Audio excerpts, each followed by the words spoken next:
Coucou à toutes et à tous. Alors aujourd'hui je viens vous parler de mon accouchement. Aujourd'hui je suis à J+12 après mon accouchement et je suis rentrée chez moi depuis une semaine à peu près. Et donc je viens partager avec vous mon accouchement qui a vraiment été assez mouvementé. Mon 9e mois a été assez court puisque j'ai accouché à 37 SA. Donc vraiment à la limite pour que bébé soit à terme et pas considéré comme prématuré. Donc ça, c'est vraiment sur ce point-là, j'ai été rassurée. Donc mon 9e mois de grossesse, donc 2 semaines du coup, a été très compliqué puisque j'ai eu beaucoup de faux travail. Un faux travail, c'est lorsqu'on a des contractions toutes les 5 minutes qui sont douloureuses, etc. Mais que les contractions ne sont pas assez fortes, entre guillemets, pour ouvrir votre col et du coup permettre d'accoucher en fait. Donc moi j'en ai eu beaucoup, même des fois j'en faisais plusieurs dans la journée, ce qui faisait que souvent j'avais mal, j'avais des un peu, je savais pas, des interrogations puisque je savais pas quand est-ce qu'aller à l'hôpital en fait. Donc du coup, j'y suis allée la dernière semaine de grossesse, j'ai dû y aller au moins 3 fois, je crois, à l'hôpital, puisque à chaque fois c'était insupportable et j'avais l'impression que c'était le moment et à chaque fois c'était pas le moment. Donc à la fin, je voulais plus du tout y aller, j'étais un peu désespérée. Donc mes deux dernières semaines de grossesse ont été un peu compliquées. Du coup, j'ai pris de l'homéopathie, j'ai pris des capsules d'onagre, j'ai fait le ménage, j'allais marcher 3 heures par jour, j'ai fait des câlins avec mon copain. Vraiment, j'ai tout essayé pour essayer d'aider mon col puisque les médecins m'avaient dit que c'était entre guillemets ok pour accoucher, que mon col, même s'il était fermé, même s'il n'était pas hyper ouvert, qu'il était déjà ouvert presque à 1,5 en fait. Donc que juste avec un petit peu d'aide, ça allait normalement fonctionner. Donc pendant 2 semaines, j'ai essayé un peu toutes les méthodes, je dirais, naturelles pour essayer d'ouvrir mon col. Mais rien n'y fait, donc je me suis fait une raison, je me suis dit et je pense que c'est ça en fait qui a sûrement déclenché la chose. Il faut pas vous prendre la tête, je sais que c'est dur, je sais que, moi aussi hein, j'ai eu des maux de grossesse, je veux dire j'ai une sciatique, j'avais tout le bassin qui était complètement, je vais pas dire paralysé, mais vraiment à chaque fois que je me bougeais les jambes c'était vraiment horrible. Et voilà, moi aussi j'ai eu une fin de grossesse compliquée et une grossesse compliquée d'ailleurs. Mais franchement, si vous y pensez tout le temps, vous n'allez pas vous en sortir parce que vous allez être déçus en fait. Moi, c'est vrai qu'à chaque fois que j'avais des contractions qui duraient plus de 2 heures, j'étais toute contente. Je me disais, ah ça y est, je vais accoucher, je vais accoucher. Et en fait, j'arrivais à l'hôpital, on faisait le monitoring, ils m'examinaient et puis au final, quand je rentrais chez moi, j'avais plus rien. Parce que c'était le psychologique, je pense, qui a joué aussi là-dessus. Excusez-moi, j'ai des petits problèmes de gorge. Je pense que c'est le psychologique qui a joué là-dessus. Et le jour en fait où je suis partie vraiment à l'hôpital, j'y croyais pas du tout et je me suis dit non, c'est encore une fausse alerte, donc on va pas y aller pour rien, on va pas y aller tous les 2 jours non plus, on va pas passer notre vie à l'hôpital, donc je veux pas y aller. Voilà, donc le dernier mois de grossesse, les 2 dernières semaines qui sont passées quand même malgré tout assez rapidement. Donc on en est arrivé au dimanche 4 décembre. Donc le dimanche 4 décembre, c'est le jour où je suis partie à la maternité, mais c'est pas le jour où j'ai accouché. Je vais vous expliquer un peu pourquoi, puisqu'en fait, on a passé... j'étais chez mon copain comme tous les week-ends, et puis voilà, on a passé le week-end tranquille, on a marché, puisque je lui avais dit qu'il faudrait qu'on marche, qu'il faudrait qu'on fasse des câlins pour essayer d'améliorer les choses, etc. Mais sans se prendre trop la tête, sans forcément penser qu'à ça. Donc voilà, dans l'après-midi, on a fait notre petit câlin, en fin de matinée, et sur les coups de 16h, alors je sais pas si c'est ça qui a déclenché ou pas, mais moi je pense que oui. Sur les coups de 3h30, 4h, j'ai commencé à avoir des contractions, mais au début c'était pas très très fort, donc je me suis dit bon, je vais attendre, on va pas y aller pour rien. Donc j'ai attendu 1h, 2h, 3h, et vers les coups de 17h30, vraiment c'était insupportable, et même mon copain il me voyait, j'étais en train de bouger dans tous les sens, j'étais à 4 pattes, après je me mettais par terre, je me mettais accroupie sur un pouf, j'essayais vraiment toutes les positions pour plus avoir mal. Et au moment où il m'a dit, bon allez je t'emmène à l'hôpital, tu vas pas rester comme ça pendant des heures, ça se trouve c'est le moment, on y va. Donc moment il rassemble les affaires, etc. Je me lève pour mettre mes chaussures et quand je me lève, je sens comme un liquide qui coule. Et puis c'est vrai que vers la fin de grossesse, des fois ça arrive qu'on ait des petites fuites urinaires parce que le bébé appuie tellement sur notre vessie que des fois ça arrive qu'on ne se rende pas forcément compte. Et je me suis dit non, c'est pas comme d'habitude, c'est bizarre. Et puis j'ai été aux toilettes, donc j'ai mis un peu de papier toilette, enfin voilà, pour voir la couleur du liquide. Parce que forcément, si c'est jaune, c'est forcément de l'urine. Et si c'est transparent ou un petit peu rosé, c'est du liquide amniotique. Et moi, c'était totalement transparent, inodore, rien, vraiment comme de l'eau en fait. Donc du coup, j'ai dit à mon copain, c'est transparent, je pense que c'est du liquide machin. Et il m'a dit, bon bah on y va tout de suite et tout. Donc on est parti à l'hôpital, on a fait le nécessaire, voilà, le monitoring, le toucher vaginal pour voir où est-ce que j'en étais. Donc toujours au même point, puisque à chaque fois que j'allais aux urgences maternité, j'étais toujours à 1,5 école mi-long. Donc un peu ouvert, mais pas non plus génial, quoi. Donc du coup ils m'ont dit bon bah on va vérifier si c'est bien la poche des os qui a été percée. Donc ils m'ont pris un petit coton-tige pour faire un prélèvement et ensuite ils ont mis une espèce de solution dessus. Et en fait si le coton-tige de base est orange et s'il vire au noir, c'est que c'est du liquide amniotique. Donc il a viré au noir tout de suite. Donc ils nous ont dit c'est bien la poche des os, on va vous garder puisque on ne peut pas vous laisser partir avec une poche des os percée. Donc moi elle n'était pas percée, elle était fissurée. Fissurée ça veut dire qu'en fait c'était vraiment une toute petite entaille qui faisait que je perdais du liquide mais vraiment petit à petit. C'est-à-dire que pendant les 2 jours qui ont suivi mon arrivée à l'hôpital, je perdais du liquide petit à petit. Et donc du coup j'avais des protections, ils m'ont donné des protections etc. exprès pour absorber quoi.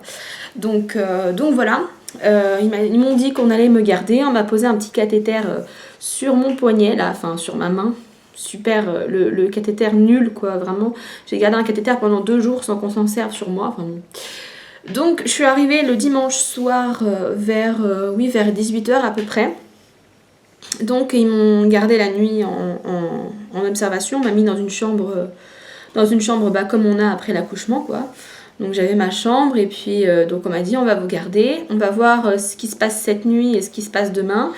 Et si cette nuit vous n'avez pas accouché, on vous donnera des antibiotiques à partir de 5h30 du matin. Puisque quand la poche des os est fissurée ou percée, les bactéries peuvent rentrer et donc ça peut avoir des infections pour bébé. Donc du coup on est obligé de mettre des antibiotiques. Donc moi on m'a donné les antibiotiques puisque dans la nuit bien sûr je n'ai pas accouché. J'avais même plus de contractions et en fait j'étais tellement fatiguée j'étais tellement épuisée que j'ai demandé à ce qu'on me donne des médicaments pour dormir, enfin un truc pour me détendre en fait.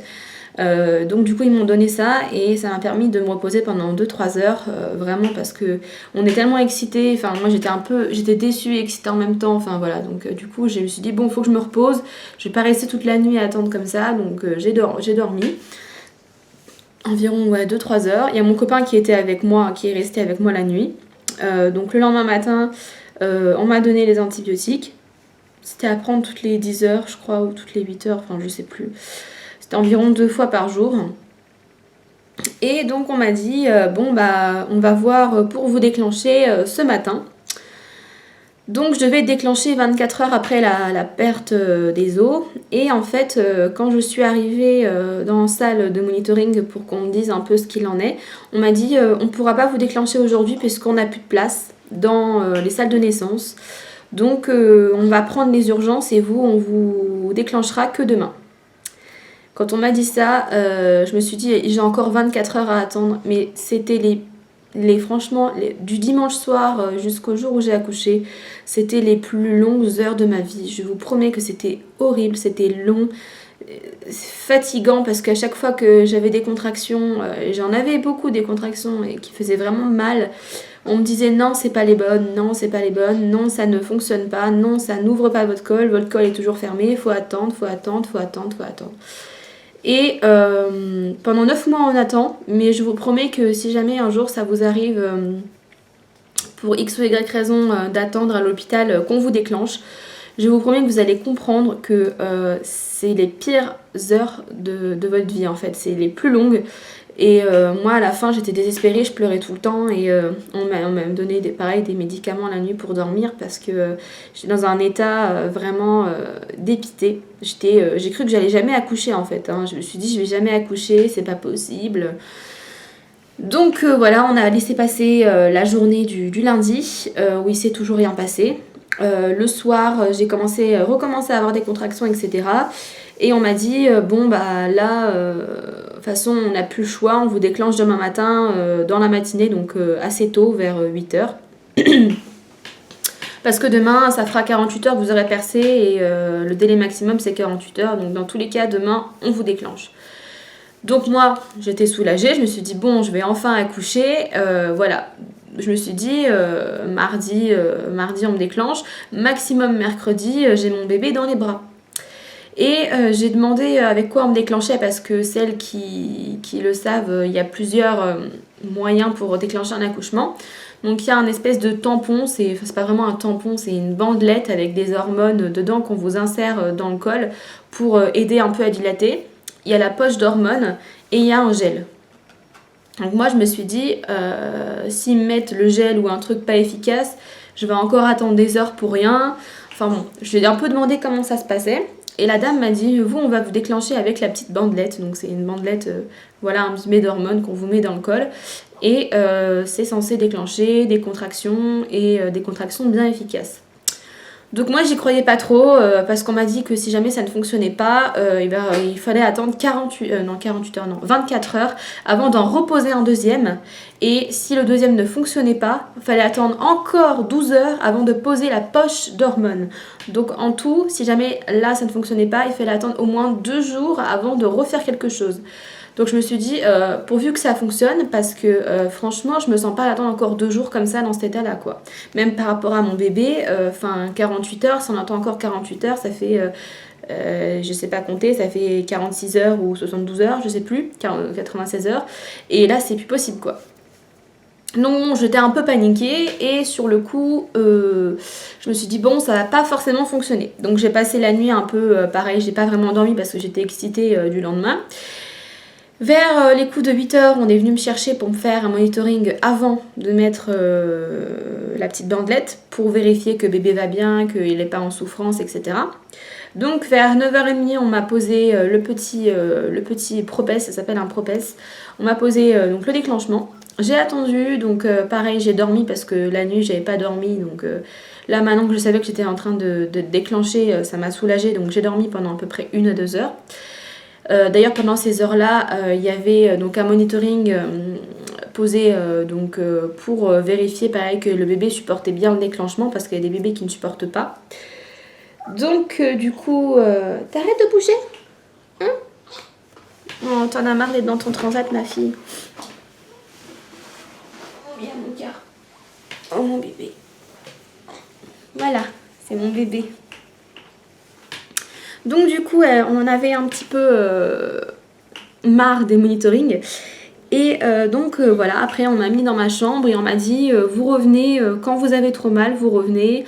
Et puis on viendra vous examiner régulièrement pour voir si les choses bougent. Donc moi sur les coups de 10 heures, donc une demi-heure après le déclenchement, je commençais déjà à avoir mal, mais c'était pas des contractions, c'était des douleurs au niveau du bas de l'utérus, donc comme des douleurs de règles, mais bien sûr beaucoup plus intenses, hein. donc voilà, des douleurs un peu de règles, mais vraiment qui faisaient très très mal. Et du coup, je me suis dit bon, j'attends, et sur les coups de 13 heures, on va dire, là, j'avais déjà des contractions depuis 2 heures, donc j'avais mal, je ne savais pas trop comment faire. J'avais essayé plusieurs positions, plusieurs méthodes et ça ne fonctionnait pas pour me soulager. Donc j'ai été voir les sages-femmes pour qu'on puisse faire un petit, un petit monitoring et un petit toucher pour voir si les choses avaient bougé. Et les choses avaient bougé, donc je suis passée de 1,5 à un col mi-long, à un col totalement effacé à 2 cm. Donc du coup on m'a dit on pourra vous passer en salle de naissance aujourd'hui, donc vous allez accoucher aujourd'hui ou dans la nuit, enfin voilà, donc vous allez accoucher bientôt, vous inquiétez pas. Donc là ça m'a soulagée, j'étais un peu mieux moralement, donc j'étais contente, etc. Et donc on m'a dit voilà, attendez encore un petit peu, attendez le max que vous pouvez dans votre chambre, le max que vous pouvez bouger. Et après, une fois que vraiment ça sera insupportable, on vous mettra en salle de naissance et on va vous poser la péridurale. Donc j'ai attendu jusqu'à 15h30 à peu près, et là c'était vraiment impossible, hein. J'avais marché, je faisais du ballon, je prenais des douches chaudes, mon copain qui me faisait des massages en bas du dos, enfin vraiment tout, et ça ne fonctionnait pas, j'avais trop mal. Donc du coup, ils m'ont passé en salle de naissance, ils m'ont pas réexaminé le col tout de suite. On m'a posé voilà tous les cathéters, les trucs, les poches de glucose, les machins, les électrodes pour la péridurale. Enfin vraiment, on m'a tout posé, hein. On est vraiment branchés de partout, je vous promets. Et ensuite, 1 heure après être mis en salle de naissance, on m'a réexaminé et j'étais à 2 doigts large, donc presque à 3 cm. Et donc ils attendaient vraiment cette limite-là pour me mettre la péridurale. Donc on a appelé l'anesthésiste qui a mis 1h30 pour venir. Donc sur les coups de 17h, j'ai eu ma péridurale. C'est vraiment pas agréable, hein. Vraiment, je vais pas vous mentir. Moi, les piqûres, concrètement, j'en ai rien à faire. J'ai pas du tout peur des prises de sang, mais là, c'est particulier. C'est vraiment... ça dure assez... Enfin, moi, j'ai trouvé ça long quand même, hein. Après... ça vous soulage, bon moi ça m'a pas soulagé très longtemps, je vais vous expliquer pourquoi, mais ça vous soulage quand même, et je vous jure qu'une fois que vous l'avez, après vous respirez quoi. Donc moi on me l'a posé sur les coups de 17h, vers 17h20 ça a commencé à faire complètement effet, donc en fait on ressent les contractions au niveau du ventre, puisque le ventre se contracte, mais on n'a plus la douleur au niveau de l'utérus, on n'a plus mal, et franchement ça m'a fait du bien. Donc pendant cette période là, voilà, j'étais un peu sur les réseaux sociaux, je passais un peu la tête ailleurs pour attendre. Et on va dire 1 heure après la pose de la péridurale, sur le côté droit, je commençais à ressentir les douleurs et à ressentir un peu plus mes jambes, mes membres. Puisque le côté gauche était totalement engourdi en fait, et le côté droit, je pouvais bouger ma jambe, etc. Donc je comprenais pas trop. J'ai essayé de me mettre sur le côté parce que je me suis dit peut-être que je bouche le cathéter en me mettant sur le dos. Et j'ai demandé à la sage-femme de me réinjecter un peu de produit puisque ça ne fonctionnait plus. Et puis en fait, tout simplement ça n'a pas... j'ai un problème de cadrage. Voilà, tout simplement ça n'a pas vraiment fonctionné. Puisque on a été obligé de rappeler l'anesthésiste et qui me la repose en fait, hein. Donc super agréable de faire ça 2 fois, mais bon c'est pas grave. Et à peine il y a eu le temps de sortir que je me plaignais, je me disais vraiment j'ai trop mal parce qu'on ne m'avait pas examiné depuis au moins 3-4 heures, et je me suis dit là c'est pas possible, je suis pas à 3, j'ai vraiment trop mal. Et la sage-femme m'examine et on me dit vous êtes à 7 cm. J'étais un peu choquée puisque moi en fait c'est vrai que je suis restée bloquée, on va dire, pendant 6 heures, je suis restée bloquée à 2. Après, les sages-femmes, elles voyaient que je commençais à en avoir marre parce que c'est long quand même, et puis c'est dur physiquement, surtout sans péridurale. Et m'ont repercé la poche des os parce qu'en fait, elle était fissurée, mais du coup, il restait du liquide. Donc, ça bouchait, ça gênait un petit peu. Donc, du coup, ils m'ont enlevé tout le liquide qui restait.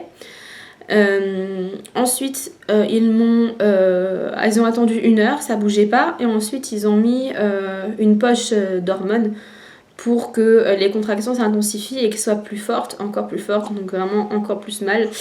Et du coup voilà, donc du coup quand l'anesthésiste m'a reposé la péridurale, entre temps on n'avait pas checké, après ces 2 manips là on n'avait pas checké mon col, et quand on m'a dit vous êtes à 7, presque à 8, et qu'il y a 1 heure j'étais à 3, ça m'a un peu choquée, et du coup j'étais un peu paniquée, je me suis dit oulala ça y est je vais accoucher, qu'est-ce que je fais? Voilà, donc la sage-femme était un peu paniquée parce que quand on n'a pas de péridurale, parce que moi elle fonctionnait pas, donc j'en avais vraiment pas, je ressentais tout. Quand on n'a pas de péridurale, on a vraiment trop envie de pousser. Ça fait même pas que ça fait mal, c'est que c'est dérangeant. Vous sentez que votre bébé il vous gêne en fait, et vous avez tellement envie de pousser que je crois même que je l'ai fait inconsciemment parce qu'elle m'a dit arrêtez de pousser, et j'ai dit non mais je fais pas exprès, je contrôle pas en fait. Donc du coup en urgence elle a appelé voilà, une autre sage-femme et une auxiliaire de périculture pour la petite, et voilà, le temps qu'elle appelle j'étais à 10 et la petite commençait à sortir sa tête. Donc du coup j'ai poussé pendant 3 contractions, j'ai poussé pendant 5 minutes, hein, franchement j'ai poussé 5 minutes et la petite était sortie. Donc voilà, Malheureusement, j'ai pas eu le temps d'avoir une épisio, donc du coup j'ai eu une déchirure au niveau du vagin. Donc, j'ai un peu douillé pour les points de suture. Bon, ils m'ont anesthésié, hein, mais pour l'après, j'ai un peu douillé au niveau des points de suture. Donc voilà, au niveau du bébé, bah, elle va très bien. La petite pupuce, elle va très bien. Je vais essayer de vous la filmer. Étire la langue. Donc elle va très bien. À la naissance, elle pesait 2,8 kg pour 49 cm et demi. Et donc c'est un beau bébé pour le terme puisqu'elle est née 3 semaines en avance. Donc du coup, à terme, elle aurait fait 3,5 kg. J'imagine pas le truc à sortir. Déjà, si j'ai eu des déchirures pour elle, pour maintenant, j'imagine pas après. Donc voilà, elle allait très bien, ils ont fait tous leurs tests là de réflexes, etc. Et ensuite ils l'ont posée sur moi pendant 2 heures, donc directement contre ma peau, et puis on a attendu voir si son rythme cardiaque allait bien, si sa tension était bien, etc. Et moi aussi si j'allais bien, puisqu'un accouchement c'est quand même pas rien. Donc du coup on a contrôlé ça pendant 2 heures, on faisait du pot à pot. Après, bon, pendant ce temps-là aussi il y a eu la sortie du placenta, il y a eu aussi les points de suture, donc être recousu, etc. Et après, au bout de ce temps-là, donc le bébé avait faim, la petite avait faim déjà, donc au bout d'une heure et demie, elle a commencé un petit peu à râler, et puis c'est papa qui a donné le premier biberon à la petite. Et voilà, après on m'a mis dans ma chambre et puis j'ai passé les nuits à la maternité à pas trop dormir, parce que quand on est maman pour la première fois et d'un bébé aussi petit que ça, on a un peu peur et donc du coup on est toujours en alerte et j'ai pas vraiment dormi quoi. Donc voilà, après c'était un bébé relativement calme, hein. Je veux dire la nuit elle se réveillait pas, d'ailleurs il fallait que je la réveille pour lui donner à manger parce qu'elle réclamait pas, maintenant elle réclame, il n'y a pas de souci. Et du coup, donc les 3 jours à la maternité sont bien passés, le suivi était très bien, voilà, les tests par rapport à elle étaient très bien et il n'y a pas eu de soucis du tout. Donc j'ai accouché donc, le mardi soir à 21h30, enfin 21h29 pour être précis.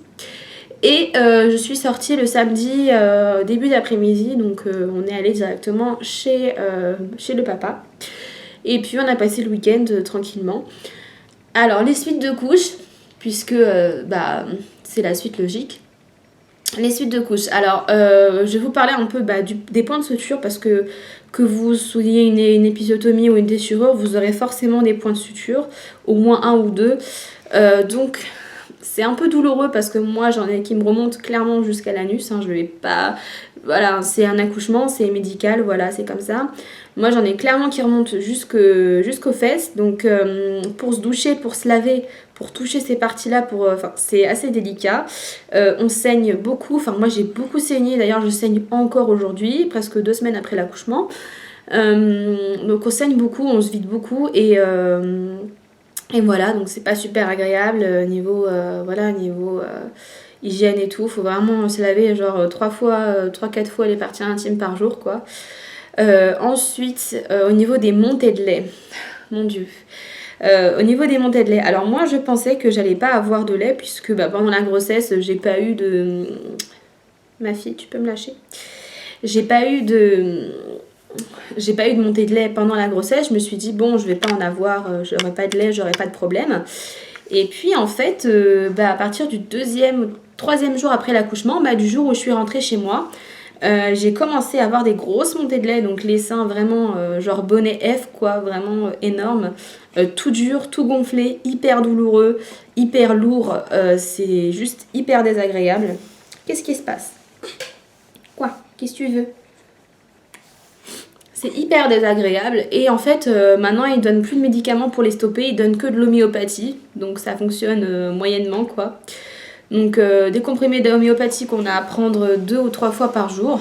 Bon, je les ai pris parce que je me suis dit c'est toujours ça de gagner, mais clairement ça fonctionne pas hyper bien quoi. Donc pendant les 3 premiers, les 3 jours suivants, donc de la sortie de la maternité jusqu'à maintenant, j'ai tous les soirs les seins qui coulent de lait, plein de lait partout sur le t-shirt, dans les draps et tout. Alors si je peux vous recommander un truc, c'est de dormir avec un soutien-gorge. Je sais que c'est vraiment pas agréable, mais moi je sais que quand je porte un soutien-gorge, ça coule beaucoup moins. Peut-être parce que les seins sont comprimés, donc du coup le lait sort pas. Qu'est-ce qu'il y a? Qu'est-ce que t'as d'excité comme ça? Hein? Donc les seins comme ils sont comprimés, du coup ça coule moins. Et puis vous mettez des petits disques de coton dans votre soutien-gorge, enfin voilà. Mais vraiment pendant une semaine c'est un peu la galère quoi. Moi je sais que là ils sont en train de dégonfler, que j'ai plus de montée de lait, que ça va. Mais vraiment c'est une période qui est pas du tout agréable, pas du tout quoi. Donc voilà, c'est tout ce que j'avais à vous dire sur mon accouchement. Je crois que j'ai rien oublié. Et puis voilà. Donc du coup voilà, petite puce qui a 10 jours. Voilà, qui est toute excitée, qui est éveillée. Généralement la journée elle dort et la nuit elle est éveillée. Voilà. Donc si je peux vous donner un conseil, si vous êtes jeune ou future maman, il faudrait vraiment que pour l'accouchement, vous ne stressiez pas et surtout ne pas vous mettre la pression si jamais vous accouchez pas à 40 semaines ou voilà, si vous accouchez avant, si vous accouchez après. Il faut pas vous stresser parce que le psychologique, ça joue beaucoup sur ça. Et moi, je me suis tellement mis de pression à partir des 36 semaines à me dire il faut que j'accouche rapidement puisque je voulais pas du tout dépasser le terme, je voulais pas du tout me trimballer ma grossesse jusqu'à fin décembre, début janvier. Que en fait je pense que je me suis bloquée toute seule et le jour où j'ai lâché prise en fait c'est là que ça s'est vraiment déclenché. Donc je pense que il faut pas se mettre la pression et que de toute façon c'est pas nous qui décidions et c'est vraiment le bébé qui décide quand elle sort en fait. C'est aussi bête que ça quoi. Donc voilà, surtout vous mettez pas la pression. Je sais que à la fin c'est dur mais ça sert à rien à part à vous faire du mal quoi et à vous fatiguer. Donc voilà, j'espère que cette petite vidéo vous aura plu. J'ai mis pas mal de photos et de vidéos sur Insta, sur Snap, donc si jamais vous voulez suivre un petit peu l'évolution de la puce, voilà, n'hésitez pas à me suivre sur mes réseaux sociaux que je mets toujours en fin de vidéo. Donc voilà, j'espère que cette petite vidéo avec ma pupuce pour mon accouchement vous aura plu et vous aura aidé. Si jamais vous avez des questions, des interrogations concernant l'accouchement, la grossesse ou la beauté tout simplement, n'hésitez pas à me le dire en commentaire ou de manière privée si jamais vous n'avez pas envie d'étaler votre vie sur internet. Donc voilà, je vous souhaite une très bonne journée, je vous fais plein de gros bisous et je vous dis à bientôt pour de prochaines vidéos. Ciao tout le monde!